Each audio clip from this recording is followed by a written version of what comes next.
Moment of inertia topic के अंदर एक क्वेश्चन हम लोग डिस्कस करते हैं। ये क्वेश्चन मोमेंट ऑफ इनर्शिया से रिलेटेड है और जेई एडवांस में पूछा हुआ था और ये उसी टॉपिक का है जो अभी हमने सीखा है। जेई एडवांस का प्रॉब्लम है, लेकिन अगर हमारा कॉन्सेप्ट क्लियर है तो इसको इजीली सॉल्व कर सकते हैं। तो मैं क्वेश्चन पूरा नहीं लिखूँगा, आप इसको समझ लें क्या है क्वेश्चन। ये एक सॉलिड स्फीयर है और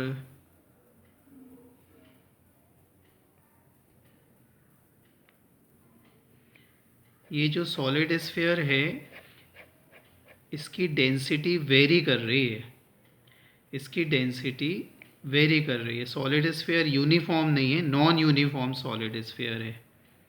ये सॉलिड स्फीयर हमारे पास नॉन यूनिफॉर्म है, non uniform solid sphere given है और इसकी डेंसिटी वेरी कर रही है। उसके लिए रिलेशन है rho is equal to rho not small R upon capital R. इसका रेडियस हमें कैपिटल आर गिवन है, तो सेंटर से इसका रेडियस चेंज होगा तो डेंसिटी चेंज होती चली जाएगी। आर चेंज होने से रो चेंज होता चला जाएगा।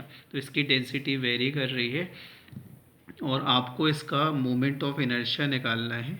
जो सेंटर से एक्सिस जा रही है उसके about moment of inertia calculate करना है। ये आपका क्वेश्चन है। तो जैसा अभी मैंने बताया था आपको कि सॉलिड स्फीयर का मोमेंट ऑफ इनर्शिया कैलकुलेट करने के लिए आप क्या करते हो, एक 3 डायमेंशन में आप ऐसा स्फेरिकल शेल कंसीडर करते हैं। ये हमारा मास एलिमेंट हो जाएगा।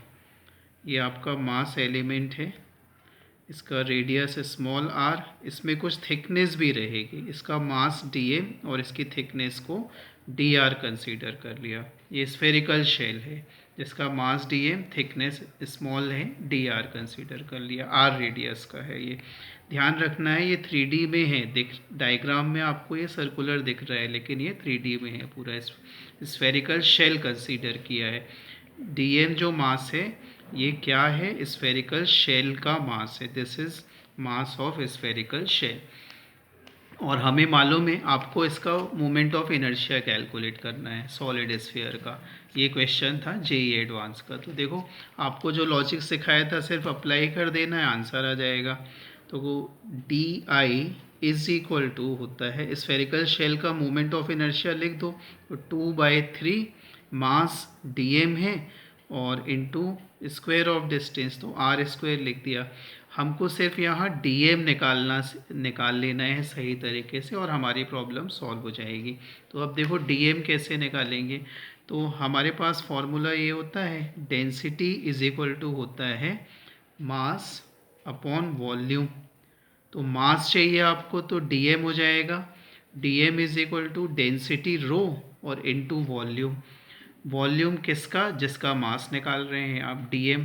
तो आपको इसका जो स्फेरिकल शेल है इसका वॉल्यूम चाहिए। तो वॉल्यूम कैसे लिखोगे, स्फेरिकल शेल का वॉल्यूम हो जाएगा एरिया इनटू थिकनेस। तो एरिया सरफेस एरिया लेंगे 4πr² और थिकनेस dr हो जाएगी। तो ये हमको मिल गया dm। बस यही मेन काम था। फॉर्मूला तो है ही हमारे पास स्फेरिकल शेल के मोमेंट ऑफ इनर्शिया का। तो di is equal to 2/3 dm की value rho 4πr² dr into r²। di is equal to 2/3। आप यहाँ रो की वैल्यू पुट कर दो, रो क्वेश्चन में ही दिया है, rho not R upon capital R.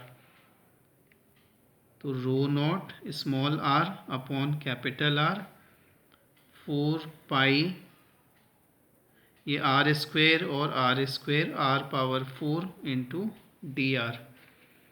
तो di is equal to, solve कर दो, 2 इंटू 4 8 पाई रो नॉट और नीचे है हमारे पास 3, r⁴ और r⁵ और dr इंटीग्रेट कर दो।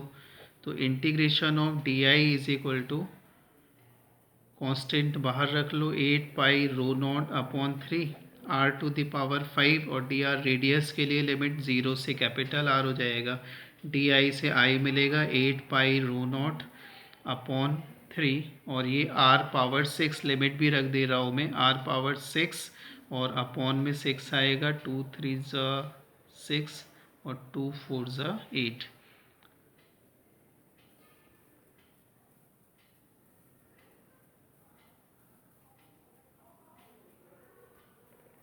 तो ये मिलेगा आपको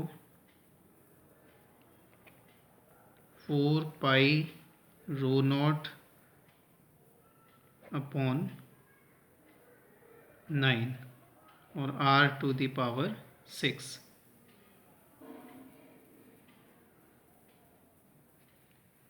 ये आपका आंसर।